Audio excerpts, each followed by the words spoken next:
Hello, hi everyone, જય શ્રી કૃષ્ણ. સ્વાગત છે ટેસ્ટી ફૂડ વિથ સિમીઝ વ્લોગ. આજની રેસીપી છે fruit salad, delicious fruit custard. તો અત્યારે આપણે આવી ગઈ છે ગરમીની ઋતુ. તો ગરમીની ઋતુમાં છે આપણને એકદમ મસ્ત ઠંડુ ઠંડુ ખાવાનું મન થાય છે, હલકું હલકું ખાવાનું મન થાય છે.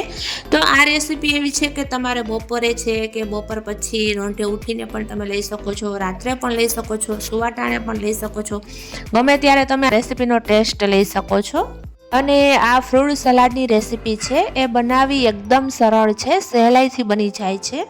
અને આપણી ઘરે મહેમાન આવ્યા હોય અને આપણે બનાવ્યું હોય કે શું બનાવવું જલ્દી તો તમે આ રેસીપી પણ બનાવી શકો છો અને ખાવામાં પણ ખૂબ જ ટેસ્ટી લાગે છે.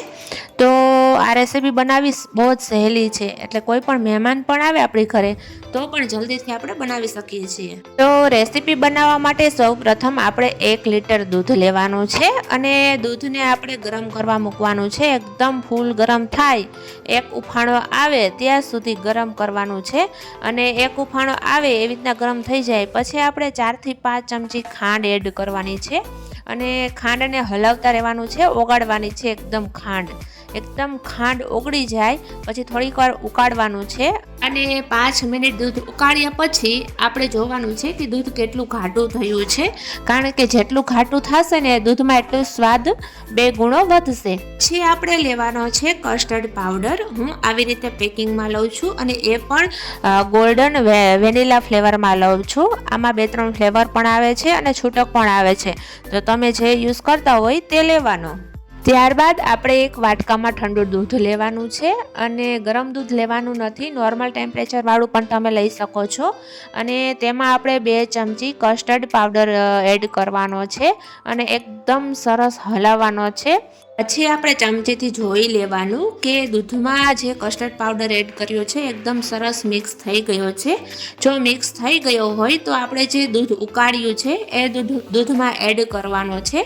અને પછી જો કસ્ટર્ડ પાવડર આપણે એડ કર્યા પછી આપણે દૂધને હંમેશા હલાવતા જ રહેવાનું છે, કારણ કે કસ્ટર્ડ પાવડર છે એ આ નીચે તપેલીમાં બેસી ના જાય, એટલે હંમેશા તમે ગેસ ઉપર એ દૂધને હલાવતા જ રહેવાનું છે. હવે આપણે આ દૂધને 10 થી 12 મિનિટ ઉકાળવાનું છે, કારણ કે આપણે કસ્ટર્ડ પાવડર એડ કર્યો છે તો એ ગાળું થઈ જશે, જે હતું એના કરતાં પણ ઘાટું થઈ જશે.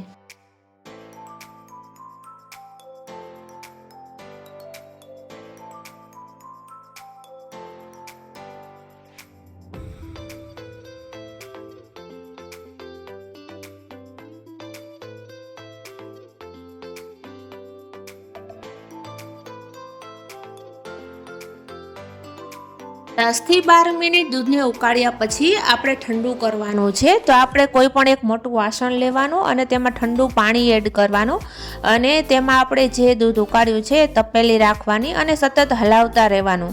એકદમ વરાળ નીકળતી બંધ થઈ જાય ત્યાં સુધી આપણે એને ઠંડુ કરવાનું છે. એ આપણું દૂધ છે ઠંડુ થઈ ગયું છે, વરાળ નીકળતી બંધ થઈ ગઈ છે. તો હવે હું આને ફ્રીજમાં રાખી દઈશ ઠંડુ થવા માટે. અને જો તમારે જલ્દી જોતું હોય તો બરફના ખાનામાં મૂકવાનું, જેમાં તમે બરફ કરવા મૂકો એક ખાનામાં. ત્યારબાદ આપણી મનપસંદના ફ્રૂટ લેવાના છે, જેમાં કેળા, દ્રાક્ષ અને દાડમનો યુઝ કર્યો છે મેં. તમને જે પણ ફ્રૂટ પસંદ હોય તે લઈ શકો છો. સફરજન છે, ચીકુ છે, કીવી છે. અને આપણે જે ફ્રૂટ લીધા હોય છે એનું એકદમ સરસ ઝીણું કટિંગ કરી લેવાનું છે, આ રીતે.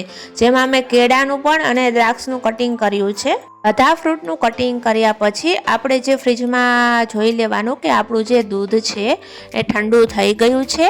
તો ઠંડુ થઈ ગયું છે અને એકદમ સરસ ગાળું પણ થઈ ગયું છે. તો હવે એમાં આપણે જે ફ્રૂટ કટિંગ કર્યા છે એ ફ્રૂટ એડ કરવાના છે, એકસાથે એડ કરી નથી દેવાના, થોડા આપણે એડ કરવાના છે, જેથી આપણને ખબર પડે કે આપણે કેટલા મિક્સ કરવા. તો હું પહેલાં થોડાક એડ કરીશ અને જોઈશ, ચેક કરીશ કે બરોબર છે કે જે એડ કરવા જોશે. તો પછી આપણે થોડાક પાછા એડ કરવાના છે, જરૂર મુજબ તમારે ફ્રૂટ એડ કરવાના છે.